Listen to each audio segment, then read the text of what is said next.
Dan yang terakhir ini menarik, Bang Yusuf, bagaimana sih kita ketika sudah mengetahui bahwa Ba'lawi ini adalah merupakan bukan keturunan Nabi besar Muhammad SAW, pada saat yang sama mereka masih mengaku di hadapan publik dan tidak mengiktiraf keterputusan mereka kepada Rasulullah. Dari seorang pakar nasab, Sayyid Husain bin Haidar Al-Hashimi, maka seharusnya yang harus dilakukan kita laporkan kepada pemerintah. Ciri-ciri orang yang mengaku-ngaku turunan Nabi palsu itu, ciri-cirinya ada sekitar 8 kurang lebih yang saya catat dari kitab Rasail fi Ilmil Ansab. Yang pertama, hubbul mali wa jam'ud dunya. Mereka senang sekali mengumpulkan harta dan mereka berpura-pura berakhlak terpuji. Dalam kitab Nasab, ilmu nasab muqaddimah fi ilmil ansab, dan di dalam kitab Rasail fi ilmil ansab, itu sudah disebutkan haplo-haplo grup itu, Mas Yusuf. Jadi kata-kata Ahlul Bait ini bukan kata-kata biasa. Ini kata-kata yang ada di dalam Al-Qur'an. Ya. Nah, ini menegaskan Ahlul Bait itu ditentukan oleh Nabi. Isnad fil ilmi, sanad dalam ilmu itu seperti nasab dalam tubuh. Ya, nasab dalam fil jismi atau fil hissi. Itu sama. Artinya basisnya adalah indrawi, empirisme, bukan rasionalisme. Jadi semangat, himmah, misinya ulama itu adalah mempertanggungjawabkan ilmu, bukan meriwayatkan ilmu. Artinya ilmu itu harus dipertanggungjawabkan, bukan sekedar kila wakola, katanya.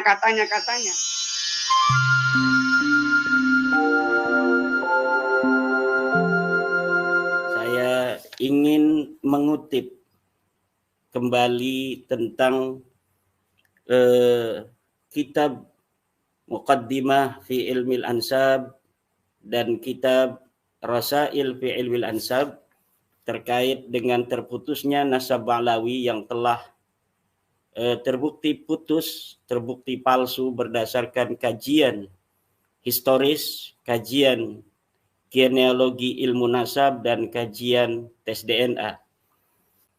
Dari seorang pakar nasab, Sayyid Husain bin Haidar Al-Hashimi, tentang bagaimana sih kita ketika sudah mengetahui bahwa Ba'lawi ini adalah merupakan bukan keturunan Nabi besar Muhammad SAW, pada saat yang sama mereka masih mengaku di hadapan publik dan tidak mengiktiraf keterputusan mereka kepada Rasulullah. Syekh Sayyid Husain bin Haidar Al-Hashimi berkata, tidaklah boleh bagi ulama sama sekali untuk diam terhadap sesuatu yang tidak sesuai dengan ilmunya. Karena diamnya dia terhadap kedustaan di dalam masalah nasab, itu sama saja dengan mengikrar daripada nasab palsu itu. Fayakunu wahidan, fayakunu ahadal kadzibin. Maka orang itu, kiai itu, ulama itu, yang telah tahu kepalsuan nasab Ba'lawi, tapi kemudian dia masih membelanya, ahadal kadzibin, dia akan menjadi salah seorang pendusta itu. Wa talhaquhu la'natullahi wa rasuluh, dan dia akan mendapatkan laknat Allah dan Rasulullah. Hadza in sakata, hukum ini hanya bagi orang yang diam. Fa kaifa biman yanqulul kadziba, bagaimana dengan orang yang menyebar luaskan kedustaan itu. Dan yang terakhir ini menarik, Bang Yusuf, la yajuzu sukutu 'alal kadhibi bin nasab wa la mujalasatul wadda'in wa illa kana wahidan minhum. Tidak boleh kita diam terhadap kedustaan nasab, apalagi nasabnya Rasulullah Muhammad sallallahu alaihi wa alihi wasallam, dan tidak boleh juga mujalasatul wadda'in, menemani orang-orang pemalsu nasab. Wa illa kana wahidan minhum, kalau mereka masih berteman, apalagi mereka membela, kana wahidan minhum, maka dia menjadi salah seorang di antara mereka. Kemudian Itu untuk orang-orang yang membela. Bagaimana bagi kita orang-orang yang ingin memberikan pencerahan terhadap masyarakat tentang kepalsuan nasab Ba'lawi ini yang telah terbukti, saya ulangi kembali, dari sisi ilmu nasab, dari sisi ilmu sejarah, dari sisi DNA, semuanya gagal. Tapi kemudian masih ada saudara-saudara kita yang masih mengakuinya. Lalu bagaimana cara kita untuk menyadarkan, terutama menyadarkan bagi orang yang memalsukan nasab itu? Dan di sini pula saya akan mengutip daripada Said Hussein bin Haidar Al-Hashimi di kitab yang sama, Muqaddimah fi Ilmi Al-Ansab, halaman 180, dalam kitab Rasail fi Ilmi Al-Ansab 187. Fa'alaika fi awwalil amri bin nushi fata'muruhum bil ma'rufi wa tanhahum 'anil munkar wa tad'uhum bil hikmah wal mau'izatil hasanah wa tujadiluhum billati hiya ahsan wa alla tata'assafa fi isti'malil haqq bi an tamakkanat min nufusihim al-quwal hakimah al-'aqilah wastajabu lin nasiha fa'alaika an takuffa 'anhum wa illa tushhira wa tufaddiha bal yajibu 'alaika an tasturahum wa an ta'tadira lahum bijumalil a'dzar amma illam yastajibu walakinnahum akhadhu bitamadi fi dalalatihim wa baghihim fa'alaika an tarfa'a amrahum ila al-hakim wa in tabayyana wa an tubayyina halahum lin-nas wa min samma fa inna 'alaika mujahadatal kadhibin bi ghalidil maqali wa munazalatal muzawwirina bi fasilil fi'al. Ini menurut Syekh Sayyid Hussein bin Haidar dalam kitabnya Rasail fi Ilmi Al-Ansab halaman 187. Bagaimana cara kita untuk memberitahu kepada para Ba'lawi ini bahwa nasab mereka telah terbukti putus, nasab mereka telah terbukti palsu, bahwa mereka bukan keturunan baginda Nabi, di dalam darah mereka tidak mengalir darah Nabi. Hasil tes DNA mereka G, yang merupakan orang-orang Kaukasus, bukan orang-orang Arab. Tapi dengan semua itu bagi kita, orang-orang yang sudah mengetahui itu, fa'alaika fi awalil amri bin nushi, dengan cara nasihat. Fata'muruhum bil ma'ruf wa tanhahum 'anil munkar. Kita memerintahkan mereka dengan baik, melarang mereka dari berbuat mungkar. Wa tad'uhum bil hikmah, kita mengajak mereka dengan cara yang hikmah, penuh kebijaksanaan, dengan ilmu. Bil hikmah itu dengan ilmu, dengan keyakinan. Wal mau'izatil hasanah, dengan nasihat yang baik. Wa tujadiluhum billati hiya ahsan, dan kita berdebat dengan mereka secara ilmiah. Wa alla tata'assafa, kita jangan berbuat zalim pada mereka fi isti'malil haq, atas nama kebenaran. Fa in tamakkanat min nufusihim al-quwal hakimah al-aqilah wastajabu lin nasiha fa 'alaika an takuffa anhum. Kalau mereka sudah mau menerima, kita berhenti. Misalnya mereka menerima, ya kita bukan cucu Nabi. Atau maaf Pak Dr. Ribut, Pak Yusuf Mas, kami ini tetap meyakini daripada bahwa kami ada turun Nabi, tetapi silakan bagi orang lain untuk tidak meyakini kami sebagai turun Nabi. Kami tidak akan lagi mengaku-ngaku keturunan Nabi di hadapan publik lagi. Kami hanya akan mengaku di antara kami saja sesama Balawi. Kalau mereka sudah demikian, fa'alaika an takuffa anhum, berhentilah. Wa alla tushhira wa tufaddiha, jangan sampai dipopulerkan kembali, jangan sampai dibeber-beberkan lagi. Bal yajibu 'alaika an tasturahum, bahkan kita harus menutupi daripada aib ini. Wa an ta'tadira lahum, dan kita memberikan ruang, menguzuri mereka bijumalil a'dzar, dengan berbagai macam alasan-alasan.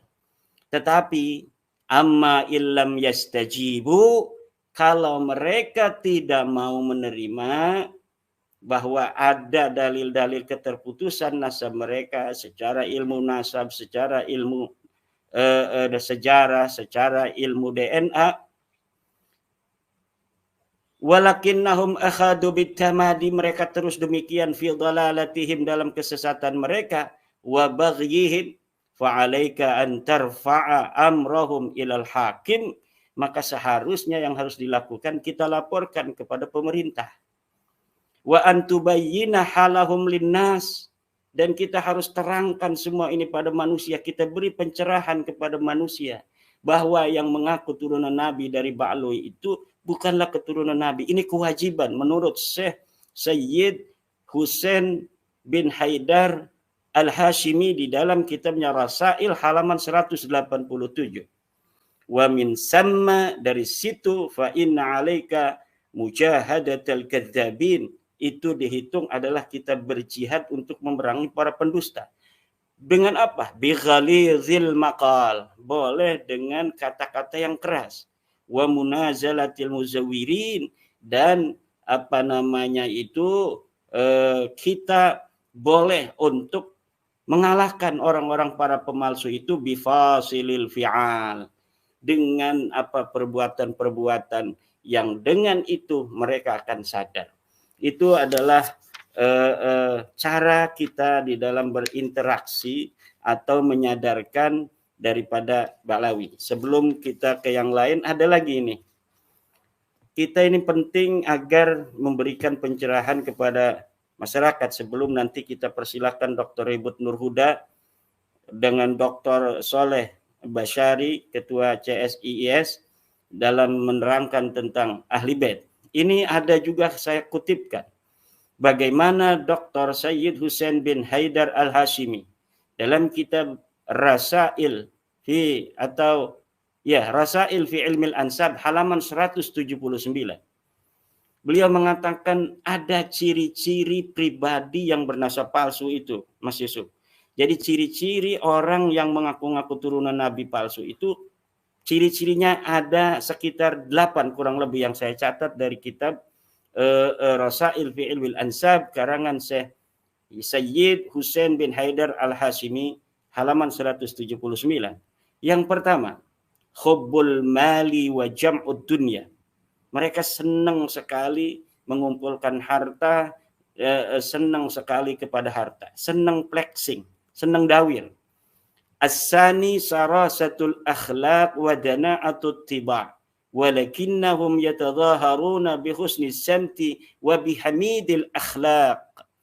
Orang-orang yang memalsukan nasab mengaku cucu Nabi itu sarasatul akhlaq, orangnya kasar akhlaknya. Wa dana'atut tiba', rendah sekali tabiatnya. Walakinnahum yatadhaharuna bi husni samti, tetapi mereka berpura-pura berperilaku baik, wa bihamidil akhlaq, dan mereka berpura-pura berakhlak terpuji. Asalis, ciri-ciri cucu Nabi palsu. Qallama tara da'iyan illa wa huwa yudmiru su'adiyanatin. Sedikit sekali atau kapan saja engkau melihat orang yang mengaku sebagai cucu Nabi, illa wa huwa yudmiru su'adiyanatin, kecuali mereka itu sebenarnya menjembunyikan jeleknya agama yang ada di dalam dirinya. Walaupun yatadaharu 'indan nasi bi husnis santi wa bihamidil akhlaq. Ar-rabi, ciri-ciri cucu Nabi palsu. Nafyul ansabis sahihah. Senang menafikan nasab-nasab yang sahih.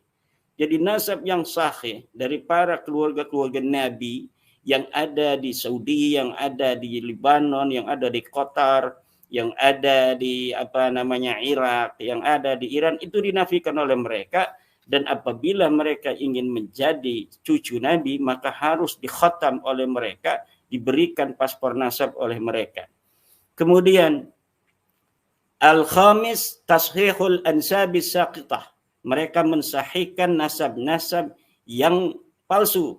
Jadi nasab yang sahih mereka palsukan, nasab yang palsu mereka sahihkan. Ini ciri-ciri orang atau sebuah komunitas yang bernasab palsu. Kemudian yang as-sadis al-istiqwa'u bi ghairihi minal ad'iya. Mereka saling memperkuat antara satu dengan yang lainnya, orang-orang yang bernasab palsu ini. Ini nasabnya palsu. Ini nasabnya palsu. Mereka ini saling menguatkan. Ini mengisbat ini mengisbat itu. Seperti kita lihat Al-Mahdali dari Bani Ahdal yang ada di Malaysia. Mereka memperkuat Ba'alawi, Ba'alawi juga memperkuat daripada Bani Ahdal. Yang ketujuh, as-sa'yu al-hafithu nahwa syuhrati wat-talaqqubi bi alwanil alqabi wal ghadabi min ishtiharil akharin. Mereka berusaha dengan keras untuk populer dengan menggunakan sebutan-sebutan yang banyak, lakob-lakob, gelar-gelar, dan mereka marah kalau ada kelompok lain yang mengaku-ngaku juga sebagai keturunan Nabi. Kemudian yang ini yang paling penting, tab'u khatmin yaqtatu nabi. Ciri-ciri keturunan Nabi palsu adalah mereka membikin paspor nasab sebagai penguat mereka bahwa mereka betul sahih sebagai turun Nabi, padahal mereka palsu. Ini para dzurriyyah Nabi yang jumlahnya ribuan marga yang ada di dunia ini, itu yang asli-asli itu nggak ada yang punya paspor nasab yang kayak paspor begitu.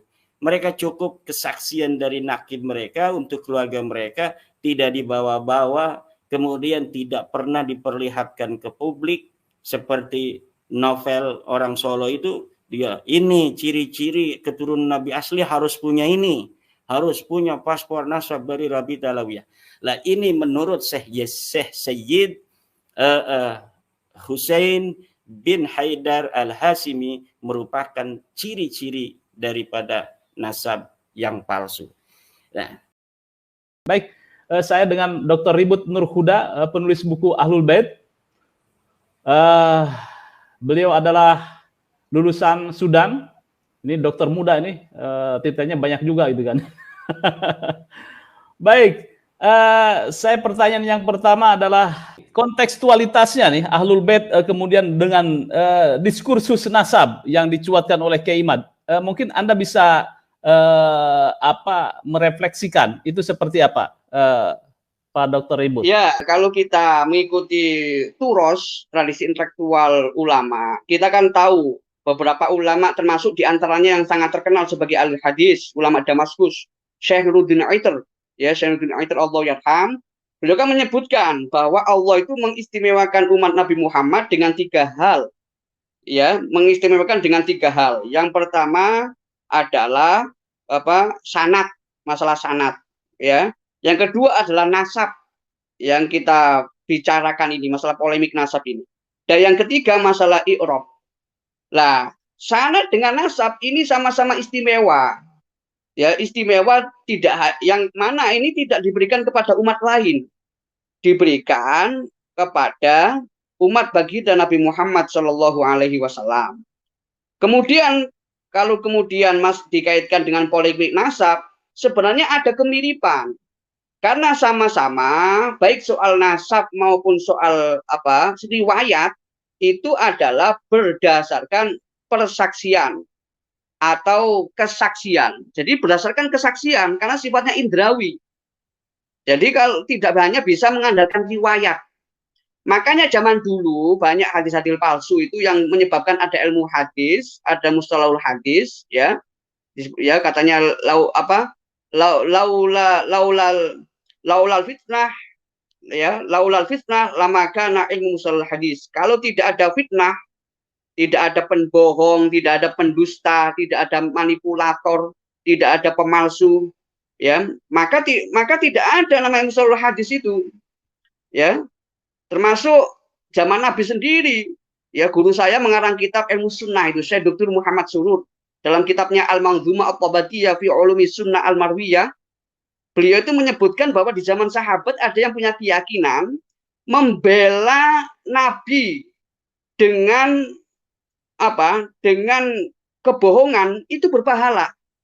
Coba dibayangkan itu. Membela Nabi dengan kebohongan itu berpahala. Padahal ya nggak mungkin berpahala. Ya, karena apa? Ya kebenaran harus dibela dengan kebenaran, harus dibela dengan kejujuran. Nasirul haqi bil haqi, nggak boleh nasirul haqi bil batil. Ya itulah. Itu zaman Nabi sudah ada orang yang mohon maaf karena tingkat kecerdasannya atau kebodohannya atau kesembronoannya dia ingin membela Nabi dengan cara kebohongan. Ya tentu ini ada unsur manipulasi. Apalagi zaman setelah Nabi, ya zaman tabiin dan seterusnya, ya itu bermunculan hadis-hadis palsu, ya sehingga ada ulama-ulama yang membela hadis, membela sunnah, termasuk muncul orang yang ingkar sunnah kayak di zaman Imam Syafi'i, sampai Imam Syafi'i mencetuskan teori mukhtalaful hadis dan beliau dijuluki sebagai nasirus sunnah karena untuk menyelesaikan persoalan orang-orang yang ingkar sunnah itu. Namun kemudian persoalan nasab ini, ya dalam tradisi Ahlussunnah wal Jamaah, ya ilmu hadis pertama kali itu dikarang oleh Syekh Imam Ar-Roma Hurmuzi. Ya kitabnya berjudul Al-Muhaddisul Fasil Bainar Rawi wal Wa'id. Dalam kitab ini ada kutipan menarik. Apa itu? Beliau mengutip dari Imam Hasan Al-Basri. Beliau mengatakan himmatul ulama'i ar-ri'ayah wa himmatus sufaha'i ar-riwayah. Jadi semangat, himmah, misinya ulama itu adalah mempertanggungjawabkan ilmu, bukan meriwayatkan ilmu. Artinya ilmu itu harus dipertanggungjawabkan, bukan sekedar kila wakola, katanya. Karena kebohongan itu bisa viral kalau disampaikan oleh orang yang punya panggung. Segera viral itu apalagi zaman digital ini. Apalagi di masa itu tidak ada yang mengkanter. Misalnya saya berbohong, saya mengaku saya ini anaknya Kiai Haji Ma'ruf Amin misalnya. Misalnya. Ya orang akan, kalau orang nggak ada yang mengkanter, akan viral omongan saya ini. Dan semua bisa percaya yang awam-awam itu.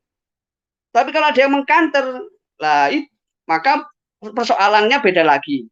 Maka iddia, klaim, mengaku-ngaku itu harus dikanter, harus apalagi soal masalah nasab itu masalah agama. Apalagi intisabnya itu kepada Nabi Muhammad SAW. Jadi tidak jauh berbeda. Dalam ilmu nasab untuk menetapkan nasab itu kan ada dua dalil. Yang pertama syuhra wal istifadhah. Yang kedua menggunakan kitab atau al-wasaiq as-sahihah, menggunakan catatan. Nah, kalau syuhra wal istifadhah sebagaimana dalam tradisi hadis, ya, itu dalam tradisi hadis itu yang namanya mutawatir atau namanya hadis masyhur itu bukan generasi kedua, bukan generasi ketiga, bukan generasi keempat. Hadis mutawatir, hadis masyhur itu generasi pertama. Jadi sahabat-sahabat banyak yang mendengarkan, disampaikan kepada muridnya sampai ada banyak jalur. Misalnya lima misalnya, atau 4 atau 3 itu hadis mufrad, hadis aziz, hadis masyhur. Kemudian kalau sangat banyak sekali yang nggak mungkin orang berbohong, ya seperti naskah Al-Quran yang sampai kepada kita itu mutawatir, nggak mungkin orang berbohong. Atau hadis rukun Islam, rukun iman itu mutawatir. Sunni dan Syiah itu sama, masalah itu nggak ada persoalan, ya. Jadi artinya dalam masalah nasab ini kalau ada catatan yang mendahului, ya, sedangkan di situ nggak menyebutkan nama, misalnya si A atau si B, kemudian 4 abad berikutnya, 5 abad berikutnya, 6 abad berikutnya, kok jauh sekali tiba-tiba menyebutkan nama orang yang sebelumnya ghairu ma'ruf, maka itu harus diklarifikasi. Itu prinsip ilmiah itu. Harus diklarifikasi. Ya, kenapa? Syuhra wal istifadhah itu ya di zamannya. Ya, kemudian zamannya lagi. Loh, kemudian kalau orang membanding-bandingkan misalnya, ya, apakah ada catatan sezaman zaman Nabi bahwa Ahlul Bait itu 5? Loh. Lah ini orang nggak paham bahwa hadis itu memang dicatat, ya, itu di era-era orang boleh menulis hadis. Ya, kalau baca sejarahnya itu kan di zaman Khalifah Umar bin Abdul Aziz itu, ya, jadi memberikan perintah agar hadis itu dibukukan supaya nggak musnah. Tapi dari mana orang mengumpulkan hadis? Dari orang-orang yang terpercaya, itu hadis. Karena memang sebelumnya tidak ada catatan, kemudian hadis-hadis itu kalau ditemukan ada kesamaan dari banyak jalur, nah disitulah saking banyaknya orang menyebut itu hadisnya mutawatir. Kalau diingkari membuat orang kufur. Ya, kalau kemudian ya cukup banyak lah, cukup terkenal ya, sebutnya masyhur, ya, dan seterusnya. Tapi pada akhirnya semua dikategorikan antara mutawatir yang qot'i dan hadis ahad yang sifatnya dzonni. Nah, persoalannya tadi kembali lagi, kita itu kalau pakai landasan ilmiah zaman sekarang udah maju. Ya, sudah ada sudah ada metodologi ilmiah yang luar biasa. Ya, dalam masalah riset itu kalau berbasis empiris, ya nggak ada salahnya misalnya orang menggunakan misalnya kalau nasab menggunakan DNA misalnya. Itu ya bagus sekali itu. Ya, misalnya begini, tak kasih contoh aja masalah sains itu, perkembangan dunia ilmiah. Hadis masalah lalat misalnya, yang terkenal di pesantren, orang baca kitabnya Ibnu Hajar Al Asqalani, kitab Bulughul Maram itu. Ya, orang baca ada hadis lalat, sayapnya satu mengandung racun, satunya mengandung obat. Ini yang hadis ini dinisbatkan kepada Nabi. Ya, perawinya sahabat Abu Hurairah. Kalau percaya nggak apa-apa. Tapi zaman sekarang dunia keilmuan sudah maju. Diteslah itu. Coba lalat masukkan di laboratorium. Apakah benar satunya mengandung racun, satunya mengandung obat? Kan ini kan eranya era sains. Ya kalau benar berarti ya silahkan saja. Itu hadisnya kalau seandainya hadis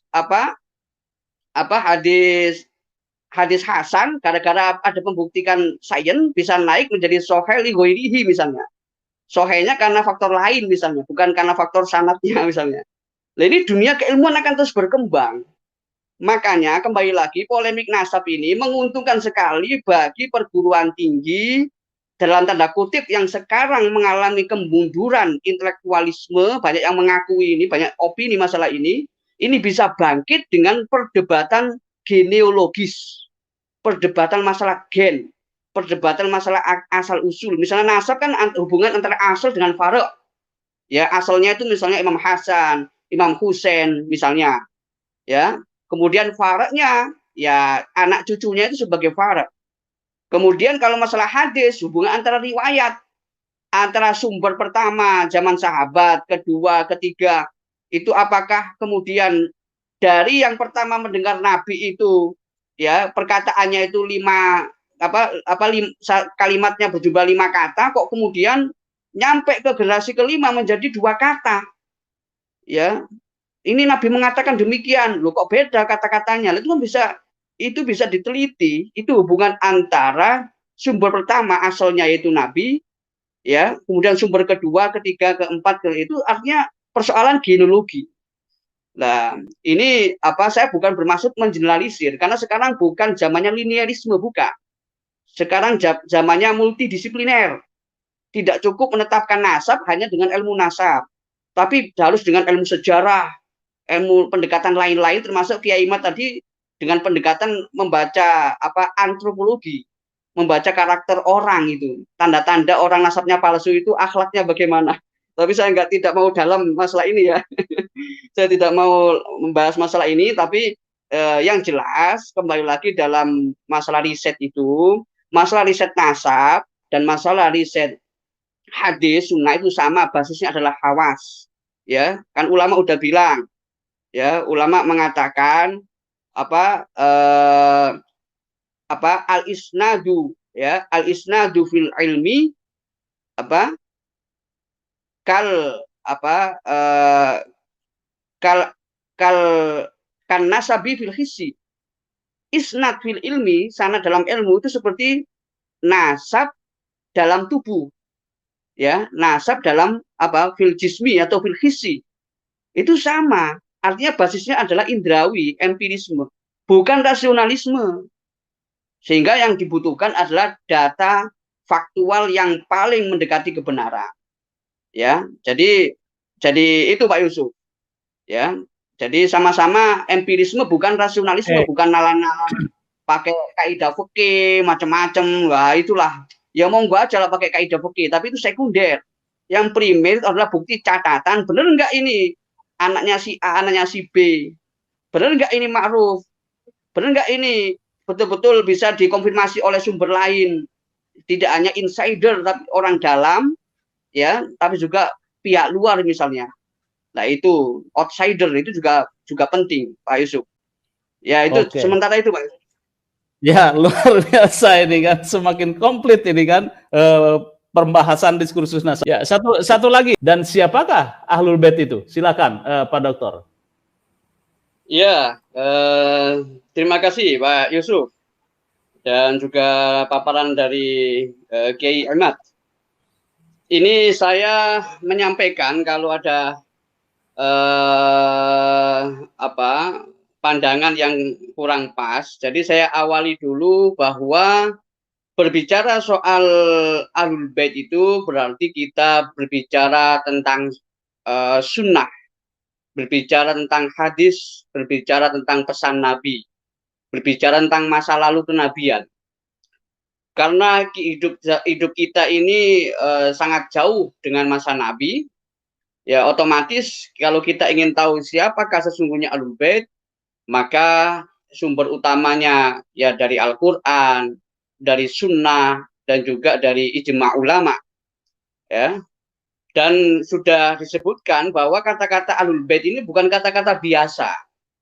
Ini kata-kata yang ada di dalam Al-Quran. Ya, surat Al-Ahzab ayat 33 itu disebutkan, ya, innama yuridullahu liyudhiba ankumur rijsa ahlal baiti wa yutahhirakum tathira. Jadi Ahlul Bait dalam ayat Al-Qur'an ini tentunya kita tidak bisa secara pribadi untuk berpendapat siapa Ahlul Bait itu. Melainkan ya kita harus melihat bahwa ayat Al-Qur'an ini turun tentunya memiliki asbabun nuzul, memiliki sebab. Disitulah kita bisa memahami siapa Ahlul Bait tersebut. Ya, karena istilah Ahlul Bait ini ya kadang-kadang orang menyebutnya Ahlul Bait, kadang orang menyebutnya kurba, kadang orang menyebutnya itrah. Tapi semuanya itu memiliki rujukan baik dari Al-Qur'an, kalau tidak ada di hadis. Di dalam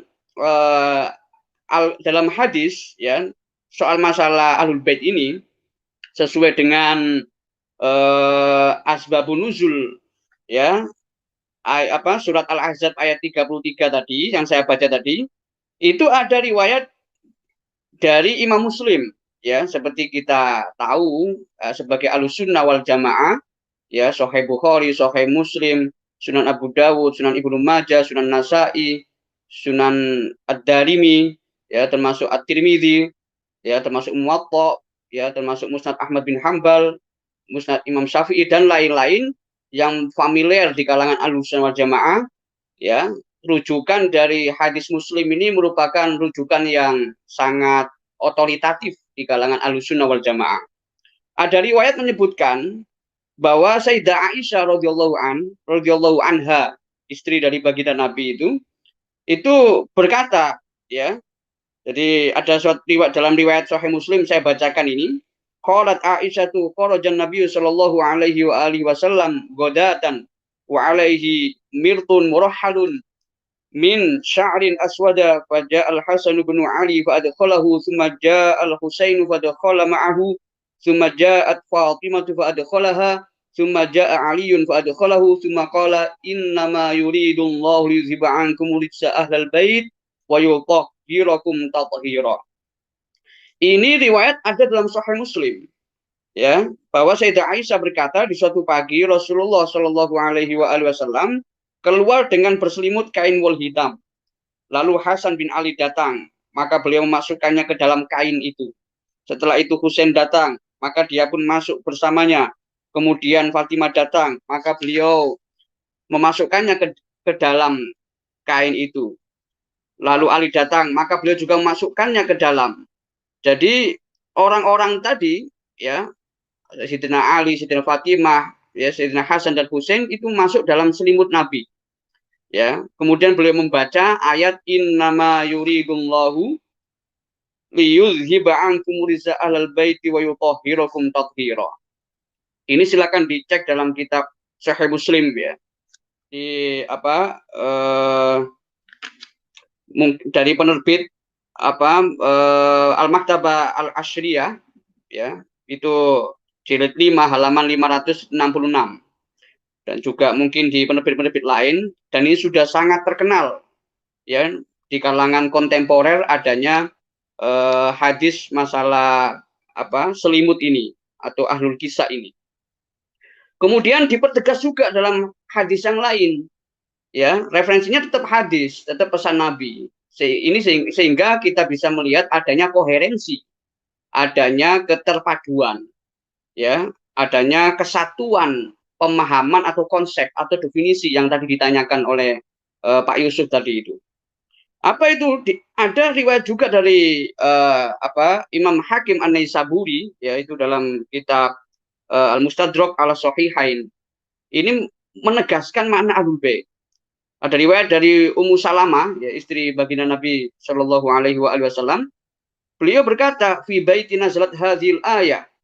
Innama yuridullahu liyudhiba ankum rijsa ahlal baiti."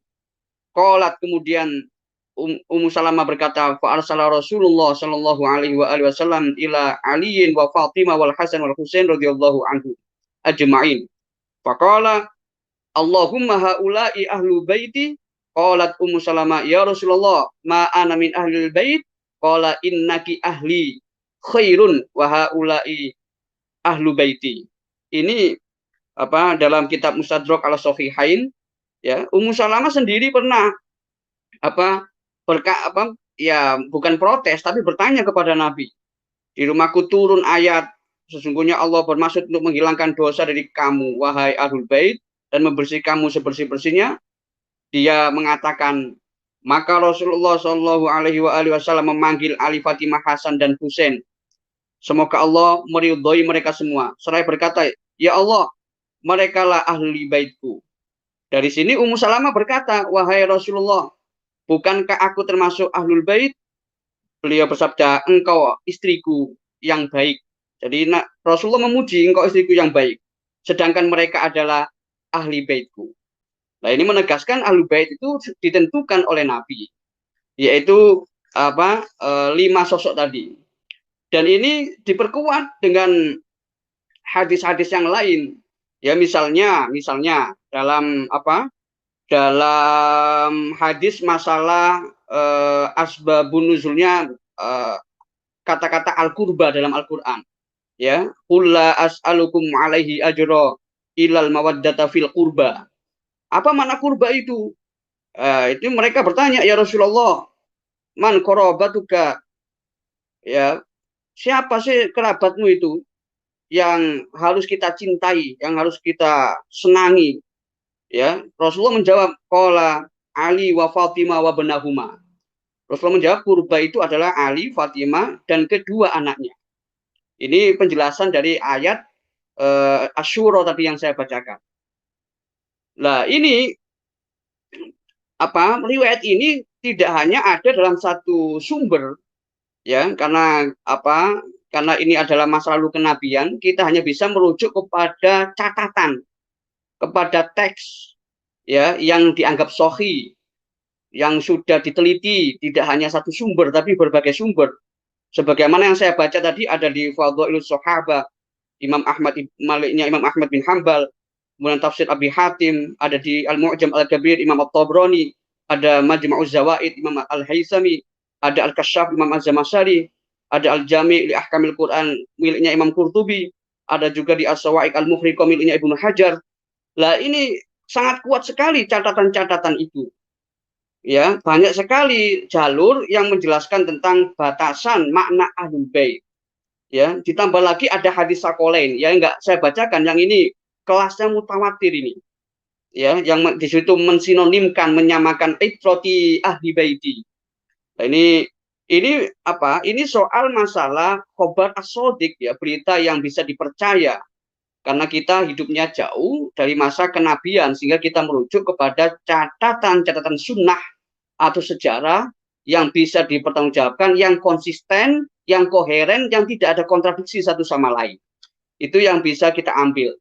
Jadi sementara ini Pak Yusuf, kalau disebut apa dan siapa Ahlul Bait, itu adalah sebagaimana li khamsatun utwi biha harul wabail hatimah al mustafa wal murtadha wabnahuma wal fatimah. Itu adalah tawasulnya orang-orang Islam Nusantara, terutama ketika ada wabah pandemi, disuruh baca itu tawasul kepada Ahlul Bait, ya. Wabah pandemi lah baca itu 5 Ahlul Bait itu. Mbak Maimun Zubair juga menyebutkan begitu, dikutip sama ketum PBNU, ya, Haji Kholia Stakuf itu. Sama, Ahlul Bait itu ya 5 orang itu, ya. Imam Syafi'i juga tawasulnya kepada Ahlul Bait dari ati wa hum ilaihi wasilati arjubi mu'taqadan bi'admin sahifati. Kalau ingin kelak di akhir zaman, kelak di yaumil kiamah, menerima catatan amal perbuatan dengan tangan kanan, maka tawasulnya dengan Ahlul Bait. Nah, ini jadi jangan sampai Ahlul Bait itu maknanya dirubah, karena itu sudah jelas dalam kitab sunnah, dalam tradisi ulama-ulama kita. Sementara itu Pak Yusuf. Oke, jadi cukup gamblang nih, Kiai Imad juga tadi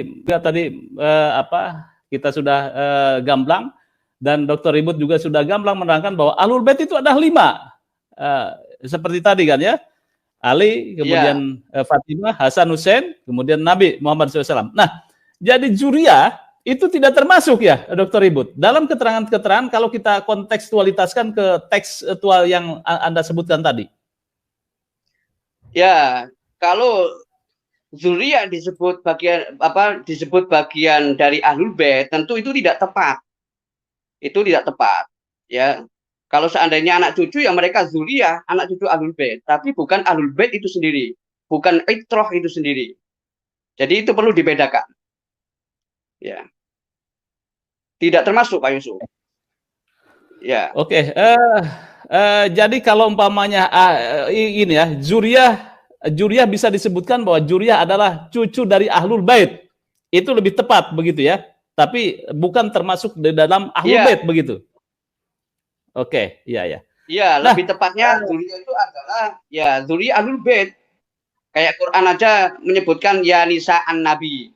Ya, istri-istri Nabi, zaujatun Nabi. Ya, bukan berarti mereka Ahlul Bait, enggak ada masalah itu. Ya, mereka orang-orang baik. Tapi persoalan masalah Ahlul Bait sebagaimana disebutkan dalam Al-Qur'an yutahhirkum tathhira, itu Ahlul Bait punya makna khusus. Ya, yaitu 5 orang, ya, Ahlul Kisah itu. Nah, ini riwayat-riwayat ini ada riwayat-riwayat yang kuat. Ya, karena apa? Karena kebenaran masalah siapa Ahlul Bait itu adalah kebenaran masalah sunnah atau hadis Nabi. Dan ini membutuhkan sanad. Ya, bukan kebenaran rasional. Jadi kalau kemudian pakai nalar fikih dan sebagainya, ya ada objek-objek tertentu kita menggunakan nalar fikih itu. Tapi soal masalah ini ketika itu sudah kuat, ya maka kita pakai yang kedua setelah Quran, sunnah. Nggak langsung Quran, sunnah terus pakai kias misalnya itu. Enggak lah, ya. Nanti kalau memang nggak jelas di sunnah, kita bisa pakai kias gitu. Ya, itu soal masalah kebenaran siapa. Kembali lagi al-haqiqah laisat kalayan, ya, kenyataan indrawi itu tidak seperti beritanya. Karena kita tidak hidup di zaman Nabi, nggak mendengarkan langsung Nabi berbicara. Oleh karena itu kita mengambil pesan melalui hadis-hadis yang sudah dikodifikasi, yang sudah dibukukan itu, yang dikenal nilainya itu sangat tinggi, dan juga berdasarkan penelitian hadis tidak ada masalah. Itu Pak Yusuf. Ya. Oke, Imad, mungkin bisa ada tanggapan terhadap teks yang dipaparkan oleh Dr. Ribut. Baik, luar biasa. Dr. Ribut sesuai dengan namanya. Luar biasa. Ribut. Karena memang tentang ahli bait ini memang diskursus masa lalu sebenarnya, Mas Yusuf, yang sampai saat ini masih menarik, belum ada hakimnya. Dan apa yang dinarasikan oleh cendekiawan NU Dr. Ribut Nurhuda ini adalah salah satu perspektif daripada diskursus nasab masa lalu yang sampai hari ini masih terjadi, di mana ahlul bait seperti salah satu interpretasi yang ditarjih oleh Dr. Ribut Nurhuda, penulis buku ahli bait itu, bahwa innama ahlu baiti khamsah, yaitu Sayyidina Muhammad, Siti Fatimah, Ali, Hasan, dan Husain saja. Itu ahlul kisah. Dan ini adalah interpretasi yang paling kuat. Karena memang menurut Dr. Ribut. Dan ini berbasis metodologi penelitian hadis dan lain sebagainya. Ada juga sebagian ulama mengatakan ayat ini juga menyertakan istri Nabi. Walau ada hadis tentang Ummi Salamah tidak boleh masuk, tetapi asbabun nuzul ayat ini tetap adalah tentang istri-istri Nabi. Lihat di awal-awal ayatnya itu. Berarti istri Nabi pun masuk di dalam kategori ahli baitnya Nabi. Kemudian ada hadis Rasulullah Muhammad SAW tentang seorang Bani Hashim meminta kepada Rasulullah untuk menjadi petugas zakat. Kata Nabi Muhammad SAW, ahli baitku tidak boleh memakan zakat. Akhirnya seorang Bani Hashim ini pun tidak diberikan tugas sebagai pengurus zakat. Nah, berarti dari hadis itu Bani Hashim al-mawjudun fi zamanin Nabi dakhilun fi makna ahli bait. Kemudian kata ulama, karena ada hadis Banu Hashim wa Banu Muttalib syai'un wahidun, bahwa Banu Hashim dan Banu Muttalib itu adalah sesuatu yang sama, maka Bani Muttalib kemudian hukumnya disamakan dengan Bani Hashim, masuk di dalam kategori ahli bait. Nah, jadi makanya saya di dalam kitab Al-Bayanul Zahabi itu ahli bait memilih makna ahli bait itu pertama ahli kisah, yang kedua ditambah istri Nabi, kemudian Bani Hashim dari Bani Muttalib, al-mawjuduna fi zamanin Nabi, yang ada di zaman Nabi.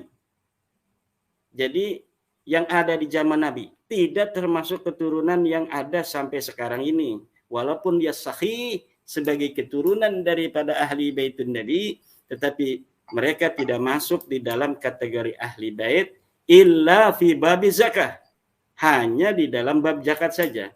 Maka hadis-hadis yang menerangkan fadilah ahli bait itu tidaklah termasuk keturunan ada sekarang. Maka ketika para Ba'lawi sering berceramah tentang keutamaan habaib, itu sebenarnya merampas makna ahli bait, karena hadis-hadis yang dia terangkan itu adalah hadis bukan tentang keturunan Nabi, tapi tentang ahli bait. Kemudian ada beberapa hadis yang dibawakan para Ba'lawi itu juga tentang hadis-hadis yang a'ana duriyati, siapa orang yang menolong keturunanku, itu hadis-hadis palsu. Itu hadis-hadis yang tidak bisa dipertanggungjawabkan. Makanya saya pernah membuat sebuah narasi, siapa yang dapat untuk membawa sebuah dalil yang menyatakan tentang kewajiban kita umat Islam untuk menghormati, memuliakan keturunan Nabi. Tidak ada. Yang ada adalah menghormati ulama. Akrimul ulama fa innahum indallahi kurama, dan lain sebagainya. Di dalam ayat Al-Quran, yarfa'illahu alladhina amanu minkum walladhina utul ilma darajat. Takwa itu juga yang menjadi sebuah penilaian di dalam Islam. Takwa dan ilmu. Nah, nasab itu sama sekali tidak ada, sampai keturunan pun apabila diteliti apakah mempunyai landasan epistemologis daripada ajaran Islam, landasan teologis, Itu tidak ada. Ada katanya, kita lihat itu di kitab tasawuf Syekh Muhammad Asy-Sya'rani, Syekh Abdul Wahab Asy-Sya'rani, wa yajibu mahabbatu dzurriyyati nabi, yaitu namanya perspektif. Kullun yukhadu qauluhu wa yuraddu illa sahib hadzal qabr, kata Imam Malik, bahwa setiap orang itu bisa diterima pendapatnya dan bisa ditolak kecuali Nabi besar Muhammad SAW. Nah, setiap pendapat walaupun dia ulama ada di dalam kitab itu bisa ditelusuri landasan teologisnya apa, dalilnya apa, di Al-Qur'annya apa, di hadisnya apa. Kalau misalnya dia menggunakan kias-kias dari mana, apakah sudah ada ijma'nya mana. Dan ini yang harus dikembangkan di dalam dunia pendidikan kita, terutama di pesantren hari ini. Jangan ini kita banyak memberikan membaca komentar-komentar, ya kan, dengan banyaknya para kiai-kiai yang husnudzon, yang taklid dan sebagainya, itu akhirnya ada ketidakpercayaan publik nanti terhadap bagaimana cara pendidikan Islam di dunia pesantren. Nah, sebenarnya di dalam dunia pesantren itu apa hanya indoktrinasi, dogmatis, atau memang diajari cara berpikir? Kalau misalnya masa lalu punya Imam Asy-Syafi'i, punya Imam Abu Hanifah, apakah orang-orang semacam beliau di dalam dunia Islam tidak akan bisa lagi muncul? Kalau misalnya nanti ada mujtahid madhab, mujtahid fatwa, mujtahid tarjih, apakah tidak mungkin orang-orang semacam mereka itu akan bisa dimunculkan kembali di dalam dunia Islam? Jika cara berpikirnya seperti para pendukung Nasabahlawi, saya kira hal itu sangat jauh. Tapi bagaimana hari ini kita mari nahdhahkan ini, nahdlatul ulum, kita kebangkitan ilmu-ilmu agama, bagaimana hikmah daripada adanya diskursus nasab ini kemudian mengangkat kepedulian kita untuk berpikir lebih metodologis di dalam bagaimana kita membangun peradaban masyarakat Islam kita berbasis dengan ilmu pengetahuan. Kenapa? Karena zaman ini selalu mempunyai masalah baru, Kang Mas Yusuf. Nah, tentunya orang yang ada di zaman kita hari ini akan berbeda tantangannya dengan cucu-cucu kita di masa depan.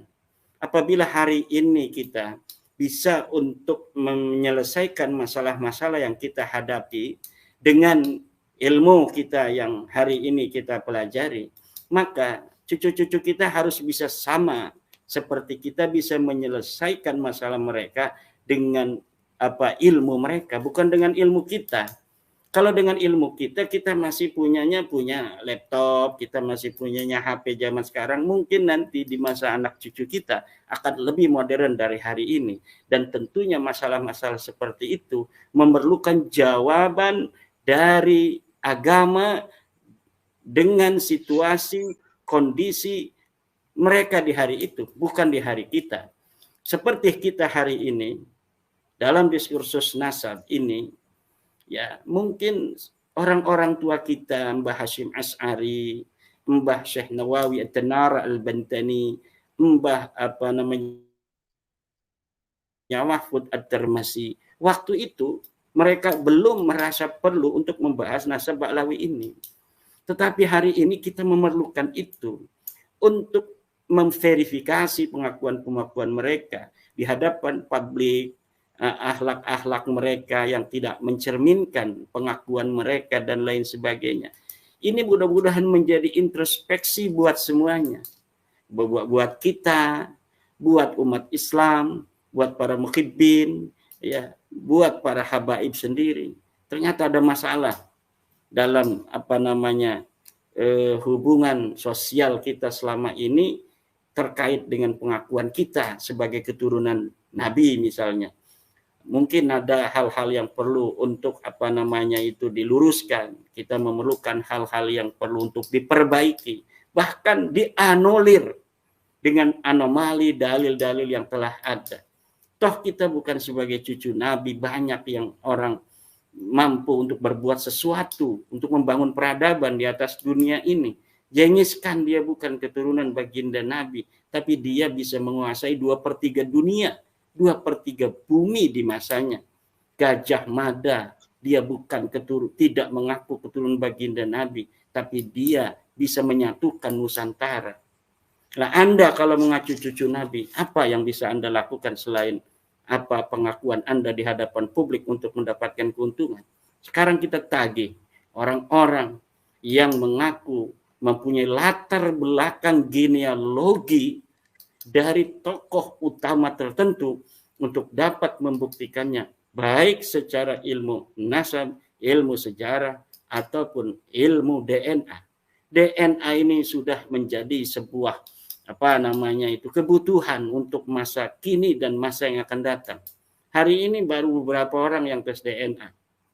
Tapi masa depan mungkin negara sendiri akan turun tangan bahwa semua masyarakat harus tes DNA dan bisa jadi itu gratis. Dan di hari itu orang-orang yang mengaku orang Sunda kayak Kang Mas Yusuf tiba-tiba ternyata haplogrupnya J1. Ternyata dia turunan baginda Nabi Muhammad SAW yang tanpa diketahui oleh Mas Yusuf sendiri, karena ayahnya tidak pernah mengatakannya, kakeknya juga tidak pernah mengatakannya. Ini bisa terjadi. Di hari itu Mas Yusuf tidak boleh langsung dawir-dawir keliling-keliling. Ini J1 nggak boleh begitu. Walau terbukti J1, ini tidak boleh. Ini masalah J1. Ini lihat di dalam kitab Rasail fi Ilmil Ansab. Itu dalam Muqaddimah fi Ilmil Ansab. Itu sudah dibahas oleh pakar-pakar nasab. Bahkan mereka telah mampu untuk memetakan turunan Nabi itu harus J1, orang-orang Kaukasus itu G, orang-orang asli dari Asia Tenggara itu O. Itu di dalam kitab nasab, ilmu nasab Muqaddimah fi Ilmil Ansab, dan di dalam kitab Rasail fi Ilmil Ansab itu sudah disebutkan haplo grup itu, Mas Yusuf. Jadi marilah kita bismillah hari ini, wahai seluruh bangsa Indonesia, wahai seluruh saudara-saudara kita dari Baklawi, ayo kita seuyunan bangun negeri bangsa kita ini tanpa kita merasa diri secara lebih tinggi daripada orang lain. Kita negara Indonesia, kemanusiaan yang adil dan beradab. Kita punya sila yang sama, ketuhanan yang Maha Esa, bahwa tidak ada Tuhan selain Allah bagi umat Islam. Nah, ini saja mari kita kembangkan, kemudian mari kita berkompetisi sesuai dengan apa yang diberikan oleh negara kita untuk siapa saja anak-anak Indonesia yang dia punya kemampuan, punya prestasi. Bisa dia jadi presiden, bisa dia jadi menteri, bisa dia jadi kepala daerah. Itu saja. Gak usah lagi saya turunan Gajah Mada, ya kan?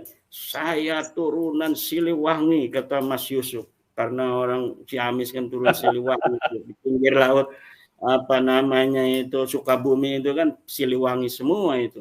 Ini Mas Rebut Nur Huda kelihatan dari Ken Arok juga.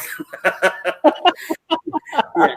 Tapi siapapun itu, latar belakang apapun, ketika jadi bangsa Indonesia, ya bangsa Indonesia. Di hadapan negara kita semuanya sama. Di hadapan Pancasila semuanya sama. Di hadapan Allah telah mengatakan inna akramakum indallahi atqakum. Sungguhnya yang paling mulia adalah orang yang paling bertakwa di sisi Allah Subhanahu wa taala. Demikian mungkin dari saya, Kang Mas Yusuf. Baik. Terima kasih. Ini ada quote yang menarik, sebetulnya relevan, dari Albert Einstein. Hidup itu seperti mengendarai sepeda. Untuk menjaga keseimbangan, kamu harus terus bergerak. Disinilah ya, Ki Imad terus bergerak untuk menyeimbangkan masalah kebenaran, masalah nasab. Juga Bung Dr. Rebut Nur Huda mengkaji persoalan Ahlul Bait dengan kontekstualitas sekarang. Saya kasih kesempatan untuk closing statement, Dr. Rebut. Silakan. Kita sudah berbicara 1 jam 10 menit. Ya. Ya, jadi Closing statement dari apa yang saya paparkan. Jadi Ahlul Bait seperti juga yang saya sampaikan tadi, termasuk yang disampaikan oleh Kiai Imad, itu memang tidak termasuk dzurriyah. Walaupun ada perbedaan, Kiai Imad banyak mengutip akwalnya Ashabus Syafi'i masalah sedekah dan lain-lain itu. Jadi saya akan akhiri dengan puisinya Imam Syafi'i, ya, yang ada dalam kitab Ya Nabiul Mawaddah. Ya, ketika Imam Syafi'i itu dicurhati orang-orang yang yang tidak betah mendengar keutamaan Ahlul Bait. Kemudian Imam Syafi'i itu berpuisi. Puisinya panjang, tak baca, singkat saja, Pak Yusuf. Silakan. Idza fi majlisin dzakaru aliyan wa sibqaihi wa Fatimah az-Zakiyah fa ajra ba'dhum dzikra siwahu fa ayqanu annahu salqaliyah. Jadi ketika di sebuah pertemuan mereka menyebut Ali dan kedua putranya serta Fatimah yang suci, Zakiyah, lalu mulailah sebagian orang menyebut selain Ali, maka yakinlah orang itu orang yang haid melalui tubuhnya, maksudnya orang yang hina. Ini puisi singkat tentang yang disampaikan oleh Imam Syafi'i, yang kemudian Imam Syafi'i juga sangat keras masalah orang-orang yang menuduh dia sebagai Rafidhi. Imam Syafi'i mengatakan, in kana rafdhun hubbu ali Muhammadin falyashhadu saqalani anni Rafidhi. Ya, jika memang kerafidhoan itu berarti cinta keluarga Nabi, maka saksikanlah wahai jin dan manusia, sesungguhnya aku adalah Rafidhi. Itu pernyataan Imam Syafi'i, kecintaannya kepada Ahlul Bait, dan juga sebagaimana ungkapan dari puisi tadi. Jadi saya kesimpulkan kembali bahwa dalam interpretasi yang ada dan saya paparkan tadi, adanya 5 Ahlul Bait itu tidak mencakup anak cucunya, hanya 5 itu saja, ya. Kalau dalam tradisi Syiah mungkin mereka berpendapat 12 yang akhir Imam Mahdi, tapi di sini tidak. Kita Ahlus Sunnah mengikuti sunnah Nabi, ya, adalah Ahlul Bait sesuai dengan kata-kata Al-Qur'an, membatasi innama, hanya saja, hanya innama, ya. Itu kalau tidak disebut suci dalam tradisi tarekat, sebutlah mahfuz, orang-orang yang dijaga dari dosa, ya. Hasan Husain Sayyidah sebabi ahli jannah, mereka adalah pemimpin pemuda, pemimpin ahli surga. Itu sangat gamblang sekali. Kalau nggak sebut maksum, tapi kita menyebutnya sebagai mahfuz, itulah kita sebagai Ahlus Sunnah wal Jamaah. Yaitu Pak Mahfud. Terima kasih Pak Mahfud. Oke, Pak Mahfud, wapres kita. Terima kasih Pak Yusuf. Terima kasih. Baik, Kiai, ada closing statement, Kiai? Apa sudah cukup? Silakan. Closing statementnya, semoga Dr. Ribut akan senantiasa istiqomah di dalam mencerdaskan bangsa, begitu pula pada Suka TV. Terima kasih. Ya. Terima kasih. Baik, terima kasih kepada pemirsa pada Suka TV. Saya akhiri dengan sebuah quote yang menarik. Kebenaran mungkin sulit dihadapi, tetapi akan selalu menang atas kebohongan. Terima kasih atas partisipasinya. Terima kasih kepada Kiai Imad dan Dr. Ribut. Di lain kesempatan kita akan mengupas tuntas dalam tema yang berbeda. Wassalamualaikum warahmatullahi wabarakatuh.